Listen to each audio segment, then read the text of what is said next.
Bismillahirrahmanirrahim. Alhamdulillahi rabbil alamin.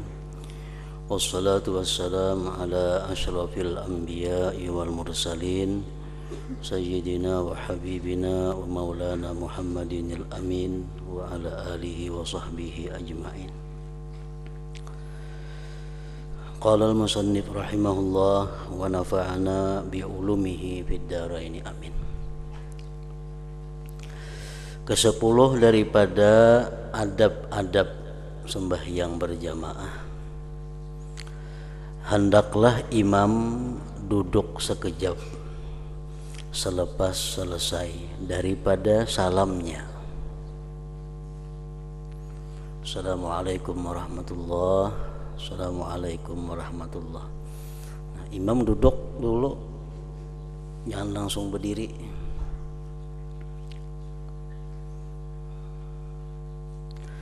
Dan hendaklah ia berhadap kepada para makmum dengan mukanya. Jadi Mbak Tuntung, Assalamualaikum warahmatullahi wabarakatuh. Assalamualaikum warahmatullahi wabarakatuh. Imam duduk beralih posisi membelakangi kiblat. Kayak ini nah duduknya kan menghadapi makmum kan dia. Ada kita rajin tuh ke sebelah kanan duduknya menghadap sebelah kanan. Nah jadi memang ulama ada berbagai pendapat mengenai itu. Ada yang mengatakan bahwa kita sunat sesudah salam si imam, sesudah salam itu menghadap makmum. Ada yang mengatakan bahwa duduknya imam sesudah salam itu adalah menghadap sebelah kanan kayak kita biasa. Terserah macam itu nak mana. Asal yang ke sebelah kiri ya hadapnya. Hadap ke ini bagus, hadap ke sebelah kanan ada juga pendapatnya. Tapi mana yang baiknya? Apakah belakang ke ini kah yang baiknya atau ke itu kah? Ataukah itu. Nah jadi ada lagi pendapat ulama, kalau si imam ini bakal ada menyampaikan sesuatu kepada makmum, hadapnya kayak ini. Kalau si imam ini kada ada pajang disampaikan lawan makmum, duduknya ke sebelah kayak biasa. Nah ada lagi macam itu.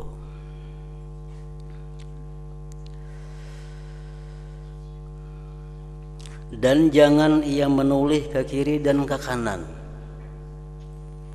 Jadi si imam tadi begitu berpaling, duduk menghadap makmum, membelakangi kiblat, jangan menoleh ke kiri ke kanan, berbacaan kayak itu. Kayak orang ceramah lain pula. Dan jangan ia menoleh ke kiri dan ke kanan. Dan jikalau ada jamaah, nah jadi jangan aneh, jangan heran kalau ada imam yang macam itu. Misalnya Assalamualaikum warahmatullahi wabarakatuh. Assalamualaikum warahmatullahi wabarakatuh. Langsung balik menghadap makmum. Jangan heran, memang ada pendapat macam itu. Jangan aneh. Dan jikalau ada jamaah perempuan di kalangan makmum, dan jikalau ada jamaah perempuan di kalangan makmum itu, maka hendaklah mereka bangkit lebih awal. Nah jadi kalau di masjid atau langgar itu jamaahnya laki-laki dan bini-bini, jamaah bini-bini itu begitu salam imam langsung bubar. Jangan hendak berwirid, jangan hendak sembahyang ba'diyah. Begitu imam salam, jamaah perempuan bubar berdahulu. Kayak itu. Jangan berlambat binian. Dan jikalau ada jamaah perempuan di kalangan makmum itu, maka hendaklah mereka bangkit lebih awal.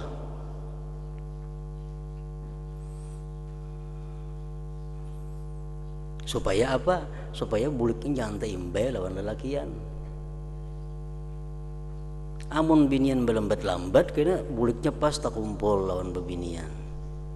Laki-laki bercampur lawan bini-bini. Maka itu perbuatan yang diharamkan Allah. Sedangkan sembahyang berjamaah perbuatan yang disunnahkan oleh agama. Nah, bila bertentangan antara haram dan sunnah, jelas diutamakan meninggalkan yang haram. Jelas meninggalkan yang haram. Jangankan sunnah, wajib pun dikalahkan demi untuk menghindari yang diharamkan.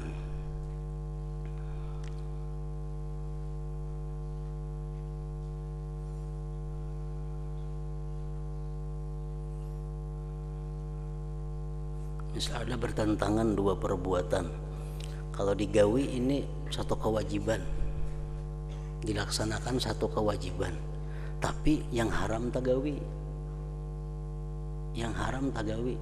Nah, utamakan meninggalkan yang haram, biar nang wajib tuh kaina, nang wajibnya gak wajibnya dikabak. Munah haram pang tubat belum tentu tubatnya diterima. Nah, jadi kalau bertentangan antara dua, di sini satu kewajiban, di sini satu perbuatan yang haram, nah sudah meninggalkan yang haram diutamakan. Contohnya orang naik haji itu wajib hukumnya bagi mereka yang mampu naik haji. Cuma seseorang itu kada akan bisa naik haji, kalau inya kada menyuguk, kada kawa. Bila naik haji mesti menyuguk, makanya kawan naik haji. Nah, menyuguk haram, naik haji wajib. Nah, mana diutamakan? Kada usah naik haji, asal jangan menyuguk. Nah, jadi menghindari larangan Allah lebih utama daripada melaksanakan yang diwajibkan. Sebab melaksanakan yang diwajibkan itu kawahaja kaina ditunda-tunda. Sedangkan memperbuat yang haram ini jelas sudah satu dosa. Belum tentu kita bisa tobat. Kalaupun tobat belum tentu bisa diterima. Nah, jadi utamakan itu. Apalagi yang sunat. Sembahyang berjamaah sunat hukumnya. Nah, bercampur aduk antara laki-laki bini-bini itu haram. Makanya kada dibolehkan sembahyang berjamaah itu perempuan-perempuan nang zawatil hayah. Makruh sakada-kadanya, bisa haram. Kada disunatkan sembahyang berjamaah ke masjid bulan Ramadan, sembahyang hari raya, kada disunatkan perempuan-perempuan nang zawatil hayah, perempuan-perempuan nang punya keadaan. Artinya perempuan-perempuan nang masih muda, perempuan-perempuan nang kada bersuami, termasuk di dalamnya. Jadi yang disunatkan berjamaah itu tarawih berjamaah, sembahyang subuh berjamaah, belum puasa atau kada belum puasa, yang disunatkan itu bagi perempuan yang sudah nini-nini, yang sudah tua-tua. Amun nang gadis-gadis, janda-janda muda di rumah aja sembahyang itu, kalau usah ke masjid. Nah, itu hukum. Kita ini tak paling nang tuha kulir ke masjid, nah anom katuju ke masjid. Ada mau dibalik macam itu.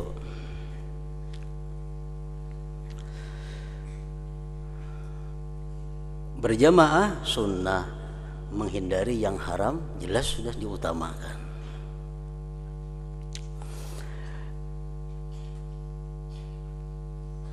Dan jikalau ada jamaah perempuan di kalangan makmum itu, maka hendaklah mereka bangkit lebih awal, dan hendaklah jangan ada di kalangan para makmum lelaki itu orang yang bangkit meninggalkan tempat duduknya sebelum imam bangkit daripada tempat duduknya.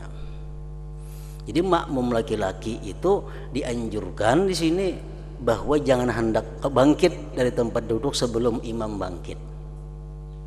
Makanya imam jangan tahu lawas duduk. Bila lawas makmum kasihan menghadangi. Nah, jadi jamaah laki-laki jangan hendak bangkit dari tempat duduk sebelum imam bangkit dari tempat duduknya. Dan hendaklah imam bangkit daripada tempat duduknya menuju ke sebelah kanan atau kiri, terserah aja. Imam keluar di masjid, bulik kemana jalan, nak jalan kiri ke jalan kanan, itu terserah aja lagi. Tetapi menuju ke sebelah kanan itu adalah yang terlebih afdal. Tuntung sudah bacaan, tuntung berdoa, si imam hendak bulik. Ke kiri kan mau ambil ke kanan kah? Buliknya nih. Sarah jenis itu cuman afdal kanan. Yang ke-11, janganlah imam mengkhususkan dirinya ketika membaca kunut dalam sembahyang subuh. Nah, ini makruh kalau imam itu mengkhususkan diri dalam doa sembahyang kunut, dalam kunut itu makruh. Kenapa maka makruh? Seorang jadi imam, orang maka mengaminakan. Yang didoa untuk seorangan aja. Lain berdoa duduk antara dua sujud itu kada jadi masalah. Rabbighfirli kan sorangan aja tuh, warhamni sorangan karena masing-masing baca. Doa habis tasyahud, Allahumma ghfirli ma qaddamtu wa itu sorangan juga. Kalau wa ma akhartu itu kan jadi masalah imam mengkhususkan diri karena makmum masing-masing membaca. Nah, lain hal kalau kunut makmum tugas mengaminakan. Amun imam saurangan berdoa, nah itu yang makruh. Janganlah imam mengkhususkan dirinya ketika membaca kunut di dalam sembahyang subuh. Maka hendaklah ia berdoa dengan lafaz Allahumma hdina fi man hadait wa afina fi man afait wa tawallana fi man tawallait wa barik lana fi ma atait wa qina syarra ma qadait. Nah, itu jamak semuaan. Allahumma hdina wa afina wa tawallana wa barik lana wa qina. Nah, mengkhususkan diri macam apa? Allahumma hdini wa afini wa tawallani wa barik li wa qini. Nah, amun imam kayak itu makruh. Karena berdoa segan sorangan aja.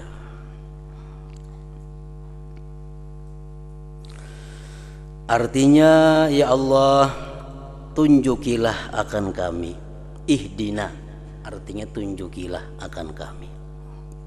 Fiman hadait akan bersama orang yang telah engkau tunjuki.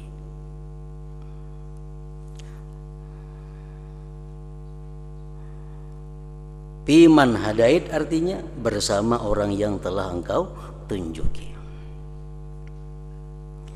Dan afiatkanlah kami bersama orang yang telah engkau afiatkan.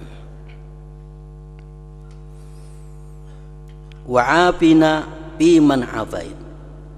Dan afiatkanlah kami bersama orang yang telah engkau afiatkan. Apa arti afiat itu? Afiat itu satu kalimat yang mencakup banyak arti. Sihat jasmani, sihat rohani, sihat hati, sihat akal, harta, kada dapat musibah, anak, istri, suami, kada dapat bala bencana, afiat. Makanya Rasulullah bersabda, pas'alullahal afiyah. Jadi Nabi kalau akan berdoa lawan Tuhan, hendak ringkas saja cukup minta afiyah. Cukup sebuting minta afiyah.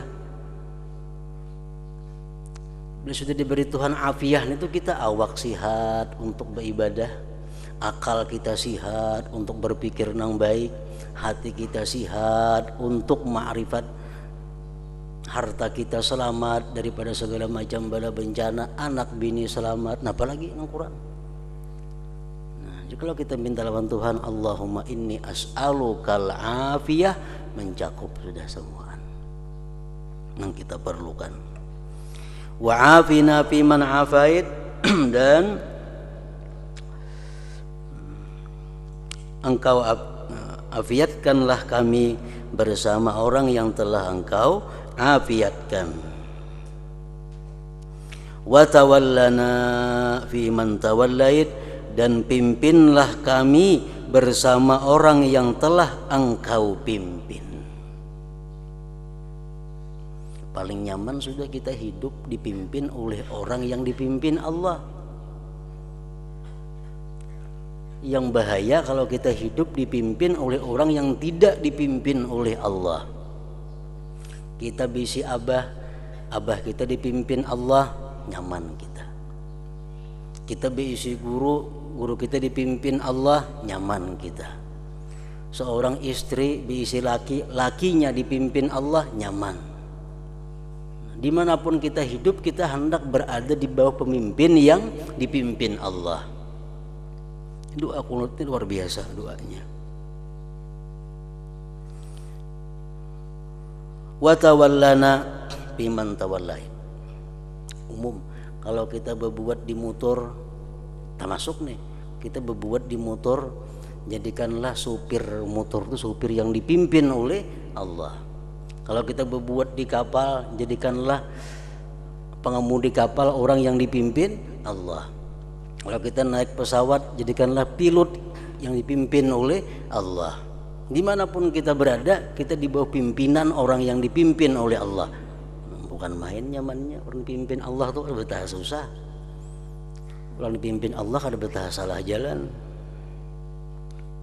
Untung orang yang hidup di bawah pimpinan yang pimpinan itu dipimpin oleh Allah. Bahaya kalau kita hidup berpemimpin, pemimpin itu di bawah bimbingan selain Allah. Dan pimpinlah kami bersama orang yang telah engkau pimpin, dan berkatilah bagi kami pada segala sesuatu yang telah engkau berikan. Wa barik lana fima a'tait, dan berkatilah bagi kami pada segala sesuatu yang telah engkau berikan. Barakah itu apa artinya? Mengambil berkah ya. Kayak apa garang mengambil berkah itu? Minta berkah, mudahan berberkah. Nah, apa arti berkah? Nah, berkah itu pada dasarnya asalnya artinya adalah ziyadatul khair. Barakah ziyadatul khair, pertambahan kebaikan. Itu arti barakah secara lugat. Ziyadatul khair, pertambahan kebaikan. Tapi yang lebih penting daripada itu, pengertian berkah tadi apa? Segala sesuatu yang diberikan Allah kepada kita itu membawa kepada kebaikan, membawa kepada manfaat sesudah mati. Segala yang diberikan Allah kepada kita itu kadang membuat kita jadi dosa. Segala yang diberikan Allah kepada kita itu merupakan sesuatu yang menunjang untuk ketaatan kepada Allah. Duit yang berberkah, duit yang kada akan digunakan untuk maksiat. Baik si anak nang berberkah, anak nang selalu menjadikan kita bekal di akhirat. Bini nang berberkah, bini yang selalu menolong berbuat ketaatan kepada Allah. Suami yang berkah, suami yang membawa kita ke jalan Allah. Nah, jadi berkah ini luar biasa. Wa barik lana bima atai. Kalau kita berisi duit tapi kada berberkah, nah duitnya bisa hendak maksiat saja. Berisi kendaraan nang kada berberkah, hendak maksiat saja kendaraannya. Berisi pakaian nang kada berberkah, hendak beagak saja bila makain itu. Ini semua nang dicabut barakah. Mamhukul barakah.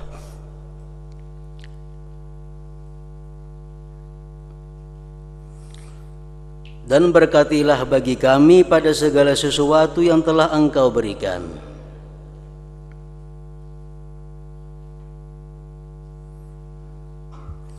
Dan peliharalah kami daripada kejahatan apa-apa yang telah engkau putuskan. Wakina syarra ma qadaita. Apa artinya? Waqina syarra ma qadaita, dan peliharalah kami daripada kejahatan apa-apa yang telah engkau putuskan. Ya Allah, peliharalah kami daripada kejahatan takdir engkau. Nah, peliharalah kami dari kejahatan qada dan qadar engkau. Apakah takdir Allah itu jahat? Keputusan Allah itu kah jahat? Maka kita minta peliharakan dari kejahatan qada dan qadarnya Allah. Bukan qada dan qadar itu yang jahat. Qada dan qadar dari Allah itu semuaan bagus. Cuma kalau kita kada bisa menyikapinya, kita kada bisa mengelolanya, jadi jahat. Jadi jahat. Apapun yang ditakdirkan Allah, apapun yang diputuskan Allah itu pasti sangat baik. Sangat baik. Ngapakah? Dosa, karena ngapakah? Sangat baik. Tapi bila kita mengelolanya kada bisa, nah ini yang jadi jahat. Nah kita berlindung itu. Allah menentukan kita hari ini dapat rezeki. Baik kada? Baik. Nah sampai rezeki ke tangan kita, duit sampai ke tangan kita, kita gunakan duit untuk maksiat, untuk nukar nang kada manfaatnya. Nah berarti kita ini ngarannya adalah menerima kejahatan daripada takdir itu. Mestinya duit yang ditentukan Allah untuk kita itu kita kelola untuk ketaatan, untuk kebaikan. Nah jadi terhindar dari kejahatan takdir. Sakit takdir dari Allah. Baik ada sakit, baik, karena itu keputusan Allah. Nah kalau sampai ke dalam diri kita sakit itu, sampai sakit kiriman Allah, sampai sakit itu kepada diri kita, lalu kita kada sabar, lalu kita keluh kasah, lalu kita memprotes kepada Allah. Nah jadi jahat jadinya, karena kita menyikapinya kada bisa. Kalau si sakit itu datang kepada kita, tapi kita sikapi dengan sabar, dengan ridha, nah maka jadi baiklah apa yang ditakdirkan Allah yang sudah baik tadi. Apalagi maksiat, Allah menakdirkan kita hari ini maksiat, baik. Keputusan Tuhan kada ada yang kada baik, selalu baik. Allah menakdirkan kita hari ini maksiat, itu baik. Nah tapi setelah sampai kepada kita, maksiat itu bisa menjadi jahat kalau kita kada tobat kepada Allah. Nah mestinya maksiat yang datang kepada kita itu kita ulah jadi tobat. Nah kita ulah jadi tobat, akhirnya maksiat itu tetap baik. Keputusan Allah maksiat itu sudah baik. Tapi kalau kita sampai kepada kita kada bertobat, nah ini syarra ma qadait ngarannya, kejahatan yang engkau tentukan. Dari Allah semuaan baik, kada baik, semuaan indah, luar biasa. Tapi karena kita salah mengelola, salah menyikapi, jadi kada baik. Nah itu yang kita berlindung. Waqina syarra ma qadaita.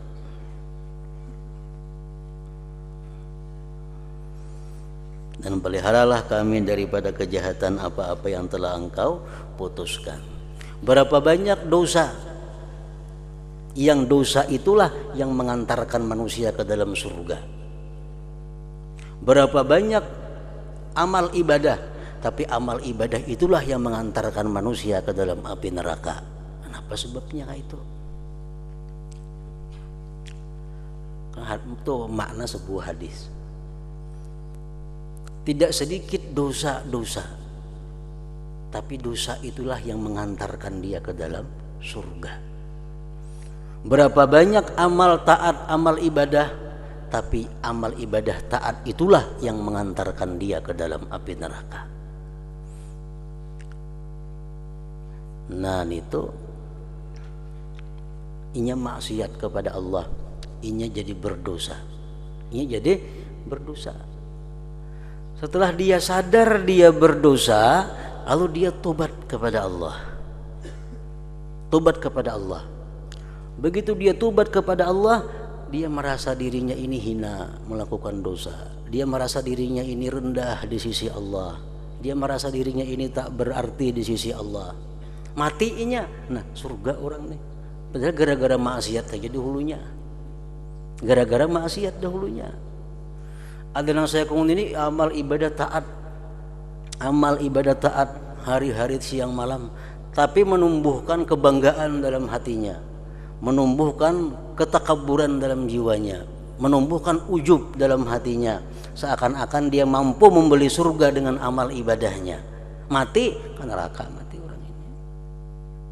Nah, jadi ada sedikit amal ibadah yang mengantarkan orang ke neraka, dan ada pula dosa yang mengantarkan orang ke dalam surga.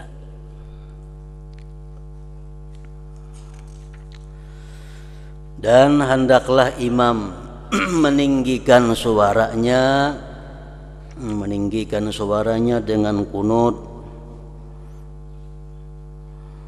Nyaringi artinya bakunut itu imam pengen di belakang mendengar, dan para makmum hendaklah mengaminkannya di belakang. Allahumma hdina fi man hadait, amin, di belakang. Wa afina fi man afait, amin. Dan mereka janganlah mengangkat tangan ketika berkunut. Ada sebab kakak inian kunut, kakak ini aja rata tangan. Kalau bicara itu, tak tinggal ada. Dan mereka janganlah mengangkat tangan ketika berkunut, karena perkara itu tidak sabit daripada perbuatan Rasulullah sallallahu alaihi wasallam. Jadi kalau coba angkat tangan biasa aja. Nah, di bawah ada nomor 1 halus tuh, buah garis. Pendapat Imam Ghazali dalam masalah ini adalah dhaif. Nah, kada angkat tangan deh. Itu pendapat Imam Ghazali, itu dhaif.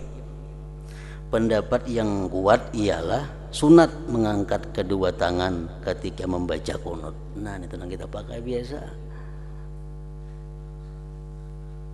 pakai biasa. Amunnya kada mengangkat tangan pang kada jadi masalah. Peming subuh melandau, supaya angkat tangan tahun orang pura kada bakunut, kada sebab angkatan tangan. Mangkada subuh di masjid. Nang bakunut supan pada subuh melandau, jadi kada sebab angkatan tangan nah. Mula kada bakunut ni kisahnya.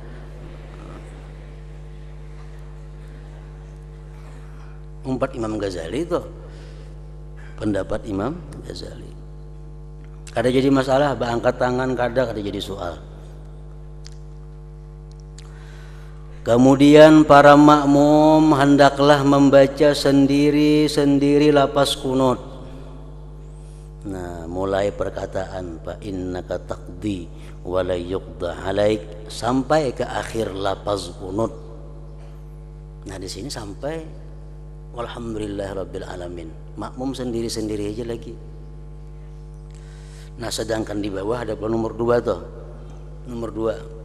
Dan pendapat yang lebih kuat mengatakan bahwa imam kembali meninggikan suaranya ketika mengucapkan salawat di akhir kunut. Nah, dan makmum mengaminkannya. Itu yang kita pakai sehari-hari. Kalau Imam Ghazali mulai fa innaka taqdi masing-masing aja lagi sampai habis. Nah, pendapat yang lain begitu imam masuk pada membaca sallallahu itu sama-sama lawan makmum, sama-sama apa makmum mengaminkan aja lagi, imam aja sorangan membaca. Itu pendapat yang selain Imam Ghazali.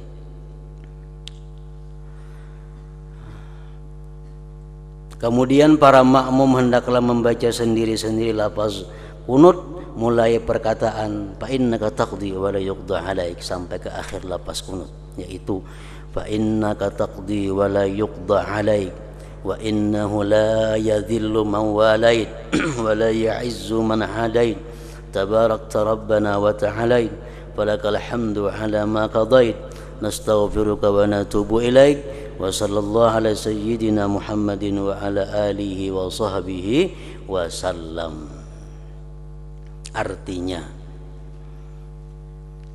penting diketahui, artinya penting dihafal, artinya perlu kada tahu arti kita ngalih. Fa innaka taqdi wa la yuqda 'alaik. Artinya apa? Maka sesungguhnya engkaulah ya Allah yang menghukum, bukannya engkau yang dihukum. Maksudnya engkaulah ya Allah yang memutuskan segala sesuatu, bukanlah engkau orang yang diputuskan. Allah yang memutuskan, menentukan, bukan kita. Nah makanya itu waktu kita berdoa itu hati-hati. Kadang-kadang kita berdoa seolah-olah mendikti Allah. Kadang-kadang kita berdoa itu merasa lebih pintar pada Allah. Lebih pintar apa? Seolah-olah kita lebih tahu tentang kebaikan untuk diri kita daripada Allah. Padahal Allah lebih tahu apa yang patut untuk diri kita. Allah yang tahu apa yang maslahat untuk diri kita. Makanya berdoa jangan mengarang seorang. Doa pakai doa Rasulullah, doa para sahabat, doa para aulia. Jangan berdoa mengarang seorang. Ya Allah, tukarakan hamba sepeda motor. Jangan. Karena kita kada tahu maslahat kada itu untuk kita. Barangkali mati di situ. Nah, jadi doa-doa yang datang dari Nabi kada betah salah. Maka sesungguhnya engkaulah yang menghukum, bukannya engkau yang dihukum. Jadi kita meminta kepada Allah dengan perasaan kehinaan. Waktu berdoa itu kita merasakan kehinaan diri, makanya kita minta. Dan minta itu pun yang baik menurut Allah. Yang baik menurut Allah. Nah, yang baik menurut Allah, iman tentu sudah baik. Allahumma inni as'aluka imana. Ayo minta iman itu sudah pasti baik. Wa ilma, minta ilmu pasti baik. Nah kita minta yang pasti-pasti baik. Jangan nak minta-minta yang kada pasti kebaikannya untuk kita. Itu seolah-olah kita mendikti Allah, seolah-olah kita lebih tahu tentang kebaikan untuk kita daripada Allah. Makanya Nabi kita mengajarkan kepada Siti Aisyah sebuah doa. Allahumma inni as'aluka minal khair kullihi ajilihi wa ajilihi ma'alimtu minhu wa malam a'lam. Allahumma inni as'aluka, ya Allah aku minta kepada engkau, minal khair, daripada kebaikan, kullih seluruhnya, baik sekarang untuk yang akan datang, baik yang ulun ketahui atau yang ulun tidak tahu. Nah itu doa yang menyerahkan sepenuhnya kepada Allah. Pokoknya minta nama yang baik. Allahumma inni as'aluka minal khair kulli ajilihi wa ajilihi ma'alimtu minhu wa malam a'lam. Itu ada betah salah doa itu.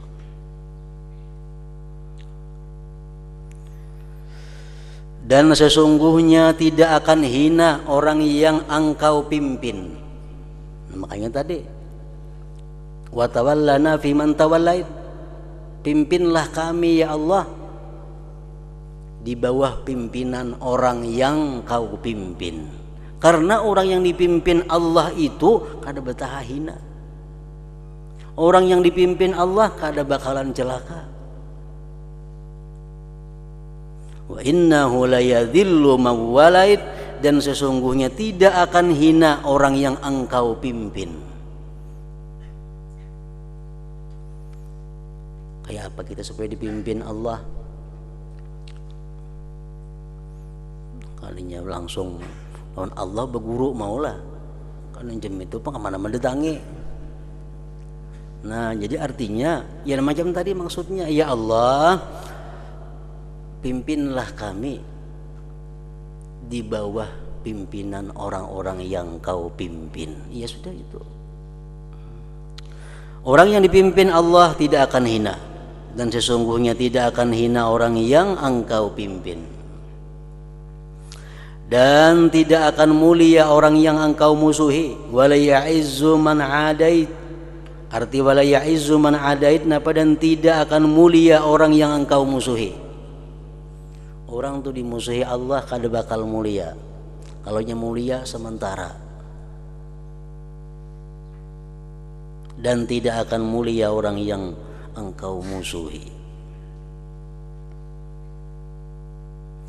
Sangat banyak berkat-Mu wahai Tuhan kami, dan Engkau sangat tinggi.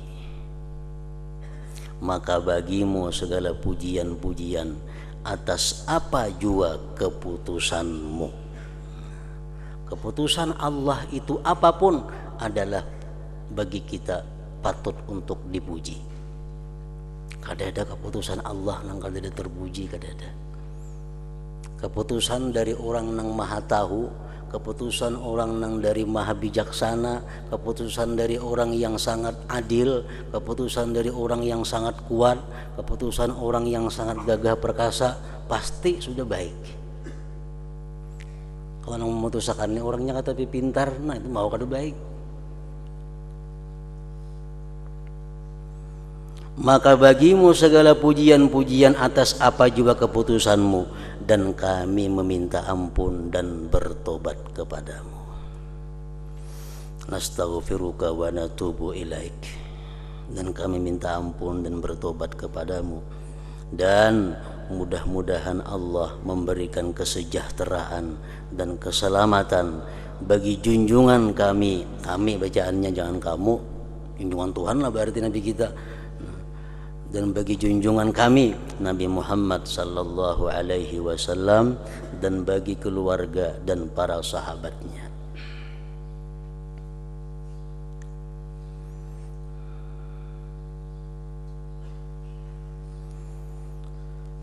Ke-12 daripada adab sembahyang berjamaah, janganlah makmum berdiri sendirian di belakang saf.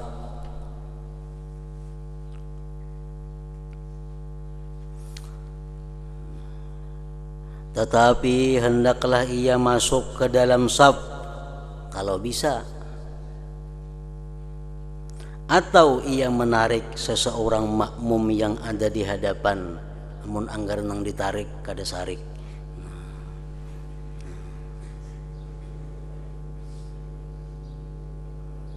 Jadi kalau kita datang ke masjid, datang ke langgar, ke musala, saf pas sudah kurang pas, saf itu rata. Bakajal kada muat, anak menarik siapa nang ditarik. Sini kuitan, di sini guru, di sini mintuha siapa nang ditarik. Baik sorangan di belakang, sorangan di belakang ada bapak pada mengalihi menarik tadi.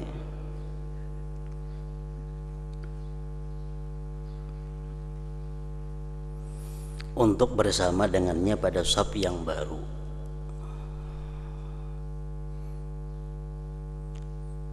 Menarik itu imbah sembahyang seorang, jangan menarik sebelum sembahyang. Allahu Akbar, hanya tarik di muka kayak itu. Jangan belum bertakbir menarik orang, kada boleh nih tuh. Kenapa kada boleh? Amun kita belum bertakbir berarti kita belum sembahyang ngarannya. Iyalah, kita tarik orang ke belakang, orang jadi sorangan ngarannya sembahyang. Jadi kita sembahyang dulu sorangan, Allahu Akbar, hanya boleh kita menarik nang di muka. Itu. Banyak syarat-syaratnya, itu kada usah dipakai, kada bapak mau mengerti tarik menarik itu. Nang ditarik ini syarat-syaratnya, orangnya nang menarik harus jam ini. Ke-13, janganlah makmum itu mendahului imamnya. Makmum yang mendahului imam itu makruh dan bisa membatalkan sembahyang.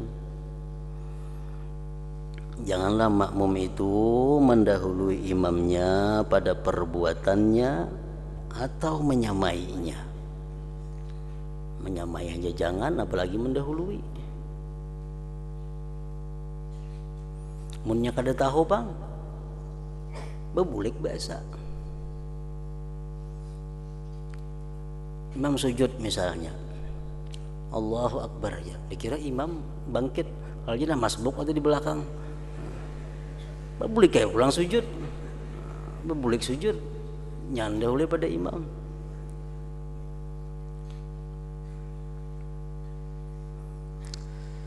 Bahkan hendaklah ia terkemudian daripada imamnya, maka janganlah makmum ruku' sebelum imam sampai kepada had ruku', batas ruku'. Jadi imam itu sudah tamakkun, Allahu Akbar, ruku' sudah imam, hanya kita mulai bergerak ruku'. Dan jangan makmum turun sujud sebelum dahi imam tercecak di atas lantai. Nah, jangan hendak sujud, jangan hendak bergerak daripada i'tidal sebelum kita melihat bahwa imam itu dahi sidin sudah di pasahapan. Kalau dahi sidin sudah di pasahapan, hanya Allahu Akbar kita sujud. Nah, itu artinya terkemudian daripada imam. Nah, yang ke-13 adab-adab hari Jumat pula.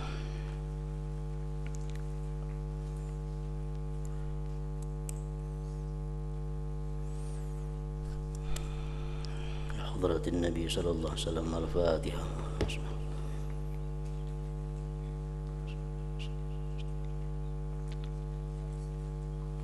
بسم الله الرحمن الرحيم الحمد لله رب العالمين وصلى وسلم على سيدنا محمد وآله وصحبه أجمعين اللهم اغفر لنا ما أخطأنا وما تحمدنا وما أسررنا وما أعلنا وما أسرفنا وما أنت أعلم به منا أنت المقدم وأنت المؤخر لا إله إلا أنت اللهم انفعنا بما علمتنا وعلمنا ما ينفعنا وزدنا فهما وعلما وعملا وهدى وتوفيقا برحمتك يا أرحم الراحمين اللهم احفظنا واحفظ من معنا وما معنا من البلاء وشر كل ذي شر إنك على كل شيء قدير صلى الله على سيدنا مولانا محمد وعلى آله وصحبه وسلم الحمد لله.